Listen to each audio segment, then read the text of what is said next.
Les guerres non déclarées sont devenues monnaie courante. C'est tragique, mais notre gouvernement mène des guerres préventives, autrement dit, des guerres d'agression, sans que le peuple américain ne s'en plaigne. Malheureusement, nous nous sommes habitués à vivre avec l'usage illégitime de la force par l'État. Pour construire une société vraiment libre, il faut comprendre et rejeter le principe même de l'initiation de la force.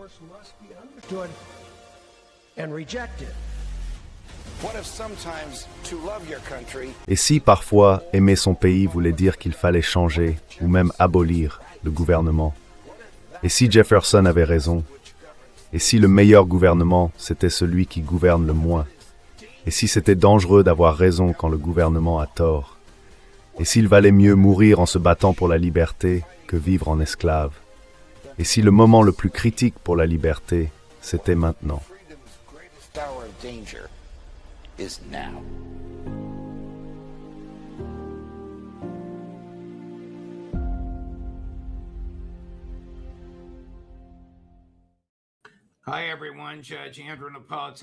Bonjour à tous, le juge Andrew Napolitano pour Judging Freedom.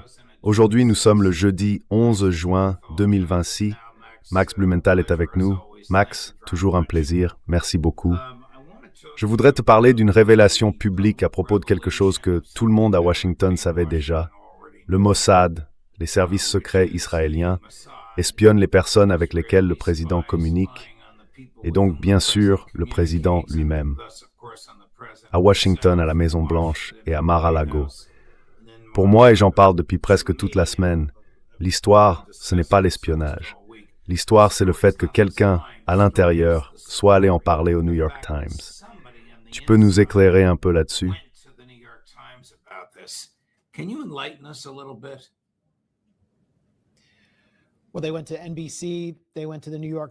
Eh bien, ils sont allés voir NBC. Ils sont allés voir le New York Times. On parle ici de responsables issus d'agences à 3 lettres, comme la DIA, l'Agence du renseignement de la défense, et probablement de gens à l'intérieur même de la Maison-Blanche. Steve Witkoff a été visé par des opérations d'espionnage. C'est quelqu'un qui, toute sa vie d'adulte, a été idéologiquement engagé dans le mouvement sioniste et qui a, en quelque sorte, servi de relais pour Israël lors des négociations avec l'Iran. Elbridge Colby, lui, a été pris pour cible, sans doute parce qu'il a joué un rôle important au sein de l'administration en prônant la retenue vis-à-vis de l'Iran. Et Michael Doran, qui fait partie des principaux conseillers de la Maison-Blanche sur la question iranienne. Alors je me demande si l'un d'entre eux a parlé à la presse, même officieusement, à ce sujet. Clairement, ce sont des personnes qui ont été visées. La DIA a d'ailleurs publié un rapport affirmant que l'espionnage israélien contre les États-Unis a atteint un niveau critique.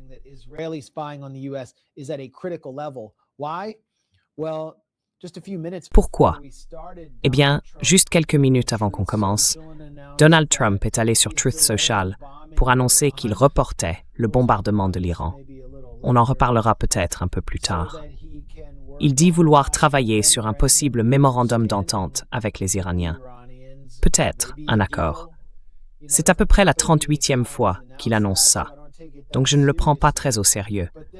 Mais cette fois, ça a complètement pris les Israéliens de court. En Israël, ils se plaignent dans la presse que Trump ne les a pas prévenus. Ils sont très inquiets à l'idée qu'il signe réellement un mémorandum d'entente avec l'Iran, qu'il mette fin au blocus naval et au projet de changement de régime.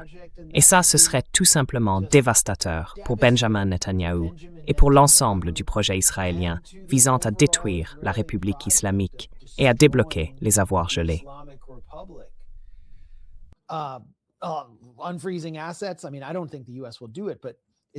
Je veux dire, je ne pense pas que les États-Unis le feront, mais Israël panique complètement à ce sujet. Du coup, ils ont lancé un vaste programme d'espionnage. Et l'une des choses, juge, qu'on a apprises grâce à cet article du New York Times, c'est quelque chose que j'avais déjà révélé en 2025, d'après une source à la Maison-Blanche. À l'époque, j'avais appris que lors d'une des visites de Benjamin Netanyahou, des agents du Shin Bet le service de sécurité intérieure israélien qui l'accompagnait avait placé des dispositifs de traçage sur un véhicule du Secret Service. Et ce que j'avais rapporté, c'est que ce véhicule faisait partie de ceux qui interviennent en cas d'incident impliquant le président, donc potentiellement en situation d'urgence. Pourquoi voudrait-il suivre ce véhicule? Ça soulève des questions vraiment inquiétantes. Et maintenant, le New York Times vient de confirmer ce que j'avais révélé il y a un an. Incroyable.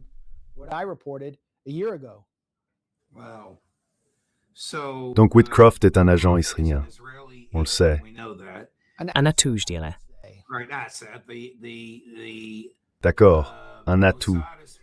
Le Mossad l'espionne quand il communique avec le président, que ce soit à bord d'Air Force One, à la Maison-Blanche, à Mar-a-Lago ou n'importe où ils se trouvent ensemble. Et Elbridge Colby a aussi été cité comme une autre personne qu'ils espionnent. C'est le numéro 2 ou 3, je crois le 3, au département de la Défense. Vous pensez que ça a surpris Trump, que son ami Netanyahou écoute ses conversations téléphoniques?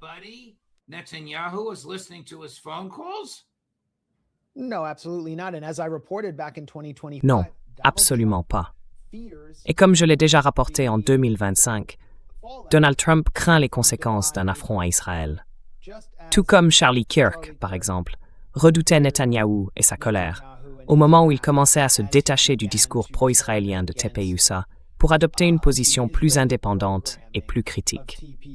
Je ne dis pas qu'Israël a fait taire Charlie Kirk. Il n'y a aucune preuve de ça.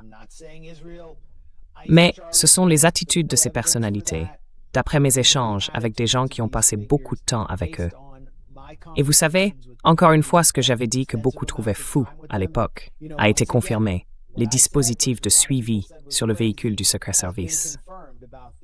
Il y a aussi ce rapport datant du premier mandat de Trump, publié dans Politico. 3 anciens hauts responsables américains y révélaient qu'Israël avait installé des appareils de surveillance Stingray à l'intérieur même de la Maison-Blanche. Ils écoutaient les appels téléphoniques de Donald Trump et de ses conseillers directs. Comment sont-ils entrés à la Maison-Blanche? Qui est entré à la Maison-Blanche?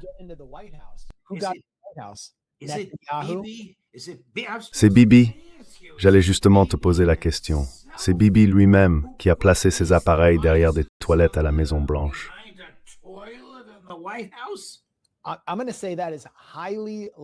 Je dirais que c'est très probable. Pour tous ceux qui regardent en ce moment, si vous pensez que je suis fou ou que je suis un adepte des théories du complot, allez simplement lire les mémoires de l'ancien Premier ministre britannique, Boris Johnson. Il y affirme clairement que Benjamin Netanyahou a été surpris en train d'installer des dispositifs de surveillance dans sa salle de bain personnelle au 10 Downing Street. Voilà, c'est de ça qu'on parle. C'est ce niveau d'infiltration, de subterfuge, de tromperie, de mensonge et de toxicité qu'on retrouve dans cette relation spéciale.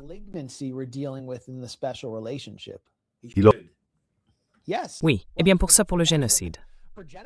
Exactement. Nuremberg, vous savez, il mérite Nuremberg, tout comme la moitié de l'administration Biden. Mais bon, s'ils veulent le coincer sur une affaire de surveillance, très bien. D'accord. Je voudrais vous parler du National Defense Authorization Act et de ces 2 points. Les sections 224 et 622, franchement honteuses, voire scandaleuses. La première lie l'armée et la seconde partage toutes les informations de renseignement. À mon avis, tout ça contourne la clause des traités dans la Constitution parce que c'est, moralement et juridiquement, l'équivalent d'un traité. Sauf qu'ils n'arrivent pas à obtenir les 2/3 du Sénat pour le ratifier. Alors qu'est-ce qu'ils essayent de faire, au juste? Attacher les mains d'un futur président?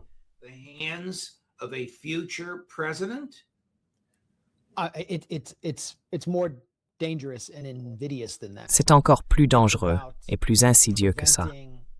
L'objectif, c'est d'empêcher tout changement, même minime, dans la politique américaine envers Israël et de consolider complètement le contrôle israélien sur le Congrès. Je vais expliquer pourquoi. L'article 224 du NDA s'intitule « initiative de coopération en matière de technologie de défense entre les États-Unis et Israël. Il impose une collaboration sur les technologies quantiques, l'intelligence artificielle, la cybersécurité et plus largement sur l'avenir du secteur technologique de défense américain. Et ça aura plus de conséquences que les 200 milliards de dollars d'aide que les États-Unis ont fournis à Israël depuis 1948. Parce que d'abord, cela exigera le partage de toutes les données, qu'elles soient militaires ou issues du renseignement militaire. J'imagine que cela inclut aussi la NSA, avec Israël. Autrement dit, nos données deviennent leurs données. Et on vient justement de parler du fait qu'Israël espionne énormément les États-Unis. Il est donc très clair qu'il y a ici deux agendas distincts et qu'Israël représente un énorme risque pour la sécurité nationale américaine.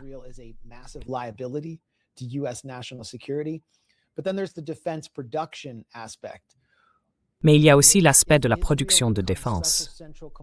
Si Israël devient un élément central de la technologie militaire américaine, avec des projets financés conjointement par Israël et les États-Unis, puis fabriqués sur le sol américain, dans des États comme le Mississippi ou l'Arkansas, des États pauvres, très dépendants d'industries israéliennes comme l'armement ou les prisons, et qui manquent cruellement d'emplois, alors on se retrouve avec des membres du Congrès complètement liés à Israël. Leurs usines, dans leur circonscription, produisent des pièces et des systèmes d'armes pour ce que le locuteur appelle la machine de génocide israélienne. Et ces élus voteront toujours avec Israël, quoi qu'il arrive, de peur de perdre des milliers d'emplois dans des régions déjà très pauvres.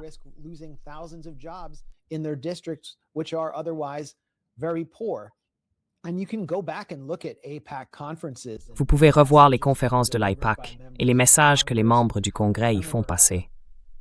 Je me souviens de l'ancienne élue du Texas, Kay Bailey Hutchison. Elle avait une usine d'Elbit Systems dans sa circonscription au Texas, et elle disait toujours « Israël m'a apporté des milliers d'emplois, donc je soutiens Israël. » Si ce texte est adopté, vous allez voir ça se multiplier par 20, voire par 50. Et puis, comme vous l'avez mentionné, il y a la section 622 sur le partage du renseignement, qui oblige les États-Unis à partager toutes leurs informations avec Israël. Un pays qui, selon la NSA, espionne les États-Unis plus que la Chine et la Russie. Laissez-moi vous interrompre une seconde. C'est bilatéral, ça? Est-ce qu'Israël doit partager ses renseignements avec les États-Unis ou bien c'est seulement dans un sens?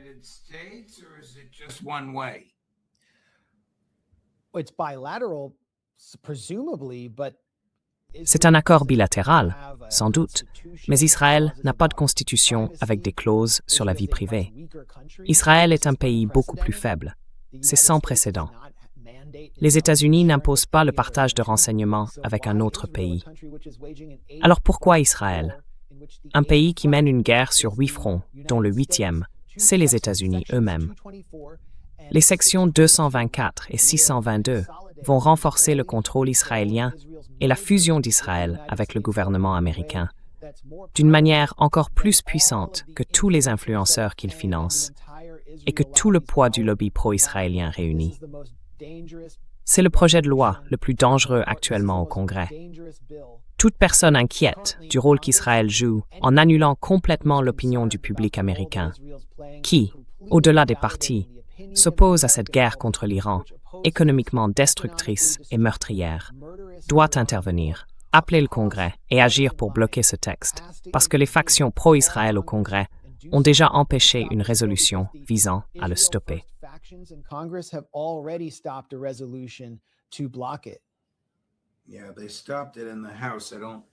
Oui, ils l'ont bloqué à la Chambre. Je ne crois pas que ce soit encore arrivé au Sénat, même si le principal défenseur de cette mesure, c'est Tom Cotton, sénateur de l'Arkansas et président de la Commission du renseignement du Sénat, celle qui doit examiner le texte. Donc il est quasiment certain que ça passera en commission. La vraie question, c'est de savoir si ça obtiendra les 60 voix nécessaires en séance plénière. Et ça dépendra de savoir s'il reste là-bas quelqu'un avec un minimum de courage. Mais tout cela, si je comprends bien, Max, et corrige-moi si je me trompe, permettrait une relation moins visible entre les États-Unis et Israël. Une relation qu'il serait presque impossible d'inverser sans une nouvelle loi votée par un autre Congrès.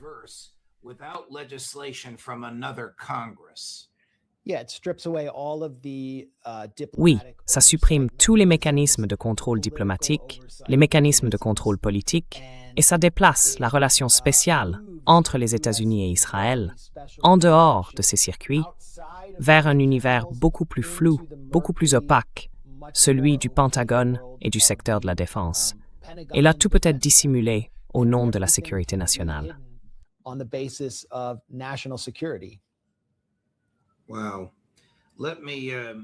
Wow. Laissez-moi changer de sujet une minute. Le président, bien sûr, a fait cette annonce complètement folle à propos de l'île de Kharg, ce matin à 8h30. On en a parlé, et juste avant que vous arriviez, il a déclaré « Non, je ne vais pas attaquer l'île de Kharg, je ne vais pas les bombarder ». Vous avez expliqué à quel point c'est déstabilisant pour Israël. Alors, que va faire Netanyahou? Est-ce qu'il est au téléphone en ce moment avec Donald Trump pour lui dire « Tu peux pas reculer maintenant, sinon voilà ce qui va se passer ».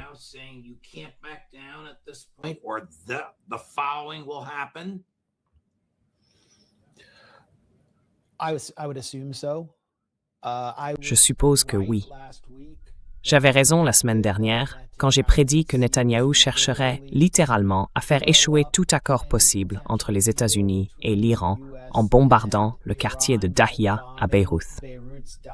Je crois qu'environ 48 heures après que j'ai dit ça, Israël a effectivement bombardé Dahia, ce que l'Iran avait pourtant désigné comme une ligne rouge. Qu'est-ce qu'ils ont bombardé? En réalité, ils n'ont pas vraiment bombardé. Ils n'ont pas mené d'assassinat. Ils ont juste frappé un bâtiment et dit que c'était un message. Ils ont tué des passants. Et ensuite, l'Iran a riposté. Israël va continuer à utiliser le Liban, qui est cette fameuse ligne rouge, pour provoquer un conflit avec l'Iran et pour ramener Trump sous le contrôle de ses conseillers. À chaque fois que Trump demande un peu de liberté vis-à-vis de ses conseillers, Tel Aviv lui dit non. Tu dois continuer à travailler pour nous. Et il fait ce qu'ils veulent.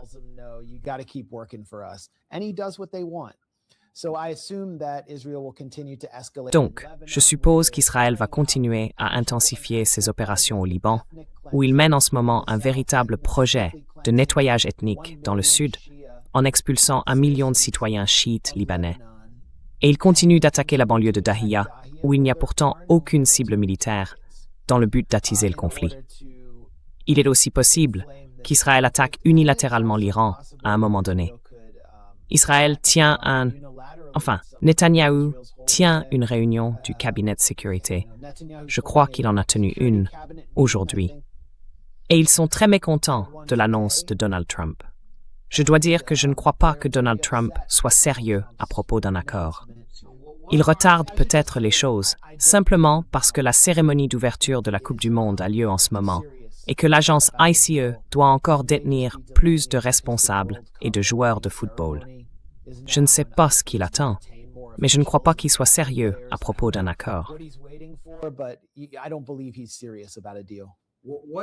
À ton avis, qu'est-ce que Smotrich, Ben Gvir et tout ce groupe sont en train de suggérer à Netanyahou en ce moment?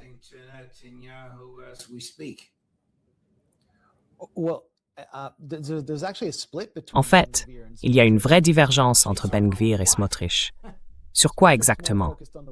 Smotrich se concentre davantage sur la Cisjordanie et sur l'annexion, et il veut calmer un peu le jeu. D'après ce que j'ai lu, il voudrait réduire la présence au Liban, alors que Ben Gvir veut au contraire intensifier les opérations. Mais Smotrich a aussi tenu des propos très durs, disant par exemple qu'il faudrait détruire une dizaine de bâtiments à Beyrouth pour chaque drone FPV qui touche un soldat israélien. Alors, que peuvent-ils faire? Eh bien, ils pèsent dans la coalition.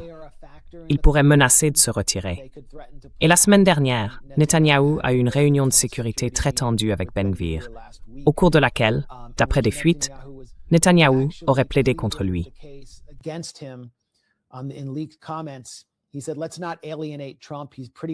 Il a dit « Ne nous mettons pas Trump à dos. Il a à peu près fait tout ce qu'on voulait. » Et Ben Gvir a répondu « Non, il faut complètement ignorer les États-Unis. on ne peut pas les laisser conclure cet accord. Donc au moins en apparence, il y a une sorte de division. Je ne sais pas qui a fait fuiter ces propos. Mais les autres partis de la coalition, ce sont les partis ultra-orthodoxes. Et c'est selon moi ce qui finira par menacer la survie de la coalition de Netanyahou. Le projet de loi sur la conscription des Haredim, ou ultra-orthodoxes. Ce texte obligerait des hommes qui refusent de servir dans l'armée israélienne pour des raisons religieuses, parce qu'ils estiment que cela les détournerait de l'étude de la Torah, à enfiler l'uniforme.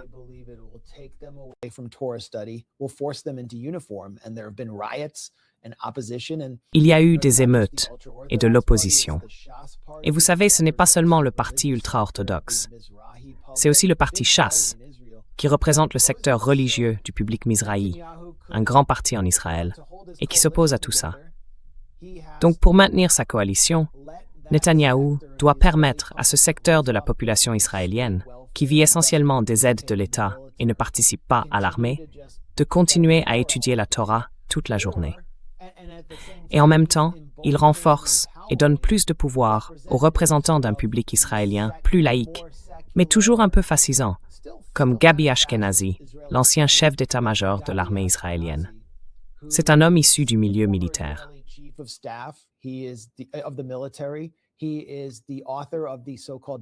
C'est lui l'auteur de ce qu'on appelle la doctrine de Dahiya, celle de la force disproportionnée, voire du terrorisme, contre les civils, au Liban et à Gaza. Mais aujourd'hui, c'est aussi le principal adversaire émergent de Netanyahou, et il représente le centre-gauche. Ce qui met vraiment en colère ce secteur de la société judéo-israélienne, ceux de Tel Aviv, de Jérusalem-Ouest et Sud, de Haïfa, des gens qui travaillent dans la tech, plus laïques, c'est de voir qu'il y a tant d'hommes qui refusent de faire leur service militaire, alors qu'eux l'ont fait et ont souffert sur le terrain. C'est ça, en réalité, qui menace de faire exploser Netanyahou. Et c'est ce qu'il pousse dans ces guerres. Parce que tant qu'il y a cette guerre sur 7 fronts, il peut continuer à maintenir le public à peu près uni.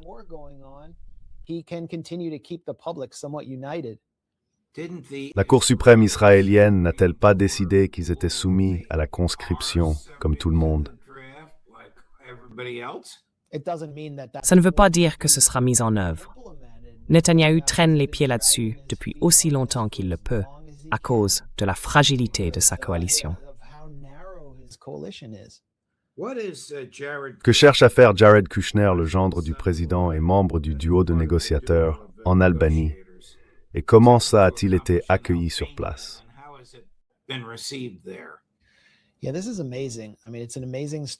Oui, c'est incroyable. Franchement, c'est une histoire hallucinante. En juillet 2021, Jared Kushner était sur un yacht appartenant à un ami, au large de l'île de Sazan, dans une zone écologiquement protégée, connue pour ses magnifiques flamants roses. Il était avec Ivanka Trump. Et apparemment, d'après Ivanka Trump, ils ont nagé jusqu'à cette île inhabitée, ont été complètement séduits par ce qu'ils ont vu et ont décidé de lancer un méga complexe touristique, un projet d'environ 4,5 milliards de dollars, avec 10 000 chambres d'hôtel et des villas de luxe, dans cette réserve naturelle vierge et préservée.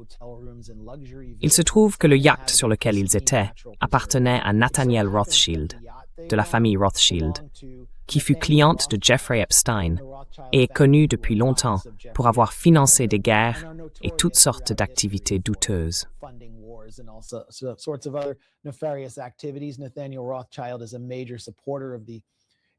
Nathaniel Rothschild est un fervent partisan de la guerre contre l'Iran. Et depuis, Jared Kushner a conclu une sorte d'accord secret avec le premier ministre albanais, Edi Rama, qui est, selon eux, un instrument acheté par l'Empire occidental, comme l'a été la direction albanaise depuis la fin de la guerre froide, pour construire ce complexe touristique à travers ses partenaires d'affaires. Le public albanais n'en a rien su avant ce printemps ou ce mois de mai, et ils ont lancé ce qu'ils appellent la révolution des flamants roses, pour défendre non seulement cette magnifique réserve naturelle, mais aussi leur souveraineté nationale. C'est un moment rare où les Albanais se soulèvent non seulement contre les États-Unis, mais commencent aussi à remarquer l'influence israélienne.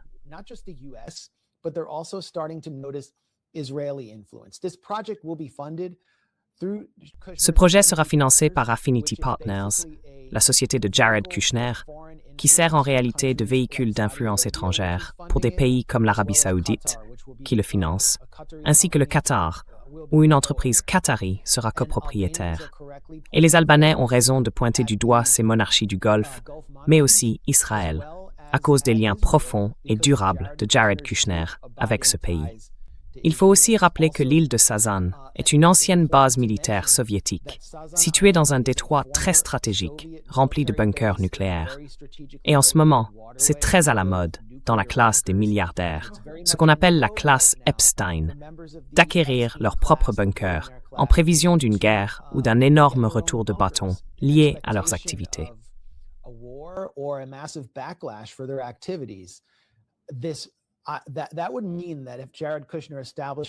Cela voudrait dire que si Jared Kushner crée ce complexe de luxe exclusivement sur cette île, il deviendrait aussi un possible bastion pour la projection de la puissance israélienne dans la région. On a déjà vu des Israéliens acheter de vastes terrains à Chypre et Israël installer une présence de renseignement militaire un peu partout en Grèce. Les Albanais commencent donc à faire le lien entre tout ça. Et que dit le Premier ministre Edi Rama à propos de ces manifestations qui en ce moment même envahissent les rues de Tirana, la capitale albanaise? Des milliers et des milliers de personnes sont dans la rue.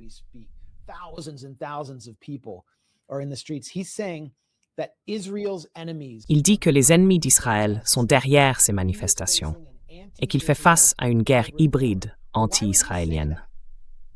Alors, pourquoi dit-il ça? Parce qu'il a engagé son gouvernement et son pays très profondément dans cette relation privilégiée avec Israël. Il achète d'énormes quantités d'armes à Israël. Il intègre leurs services de renseignement avec ceux d'Israël. Et tout ça semble faire partie du même projet de l'île de Sazan, lié à Affinity Partners, le groupe de Jared Kushner. Le projet Affinity Partners semble s'inscrire dans la logique du projet du Grand Israël, et beaucoup d'Albanais commencent à s'en rendre compte. Wow. Franchement, je ne sais pas comment tout ça va se terminer, mon ami. Tu sais comment tout ça devrait se terminer. Ça devrait se terminer par une enquête pour agents étrangers sur Jared Kushner. C'est lui qui a fondé Affinity Partners, juste après avoir quitté la première administration Trump. Et ensuite, il a reçu 2 milliards de dollars de l'Arabie saoudite, sans jamais rapporter le moindre centime sur cet investissement. C'était simplement un moyen pour les Saoudiens de verser de l'argent à Trump Incorporated. Et c'est exactement la même chose qui se passe en Albanie. Ils offrent à Jared Kushner une petite île pour en réalité verser de l'argent à Trump Incorporated et à cet empire occidental en formation qui s'intègre au projet du Grand Israël à travers Donald Trump et sa famille.